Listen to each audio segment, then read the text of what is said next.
This video is for class 9 physics, and in this video we are discussing about two topics, that is flotation of iceberg and rising of balloons. Both the topics comes under the applications of the principle of flotation. Let us deal with this topic first, the flotation of iceberg. Now, the density of ice is less than the density of water. The density of ice is 0.917 gram per centimeter cube and that of water is 1 gram per centimeter cube. Therefore, the ice should float on the surface of water. But the problem here is the difference between the densities are not much. Therefore, major part of the ice is inside the water surface and only a small portion will be above the water surface. Now, let us see how much. Volume of iceberg above the water surface while floating.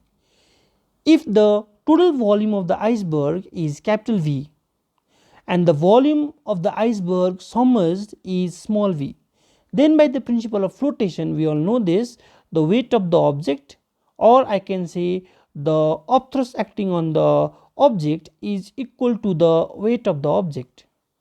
Now, weight of the displaced water or by the submerged part of the iceberg is equal to the weight of the iceberg. Here I wanted to say this is upthrust, whereas this is W, right? Both are equal. Now, as you all know, the formula for the upthrust is V rho G. V stands for the submerged part, rho stands for the density of water, and G stands for the acceleration due to gravity. And the weight also has a formula which is also V rho G, but this time V is the total volume, rho is the density of the solid multiplied by the acceleration due to gravity. So I think so this G and G gets cancelled, thus we have the expression small v upon capital V equals to density of ice upon density of water. Now, as you all know, the density of ice is equal to 0.917 and the density of water is 1 gram per centimeter cube. Here also gram per centimeter cube. Here 1 gram is missing here. Sorry, not here. Here gram per centimeter cube, right? So if you see here, the value of small v will come up to 0.917, right? If we calculate, so small v becomes 0.917, that is nearly 91.7% of the total volume will be below the surface of water and only 8.3% of its volume will be above the surface of water, as can be seen in the figure also, right? Here 8.3% is outside, whereas 91.7% is inside the surface of water. But if the same iceberg is floating on the surface of sea water, then obviously the sea water has little bit more density compared to the river water or the pure water, which is 1.026. So if I use these values here, we shall get the volume of the ice which is inside the surface of the water will be 89.3% and 10.7% will be above the surface of water. Now, the icebergs are dangerous for ships. Icebergs being lighter than water, it floats. But the problem here is the major part is inside, nearly 90% is inside the water, and only a small part, nearly 10%, is outside the water. Since portions of iceberg inside the water surface depends upon the density of seawater, therefore for a driver of a ship it becomes difficult to estimate the size of iceberg. Thus an iceberg is very dangerous for the ship, as it may collide with the ship and cause damage, right? So I hope you have understood this. This is not so much complicated. Now, no change in the level of water on melting or floating piece of ice.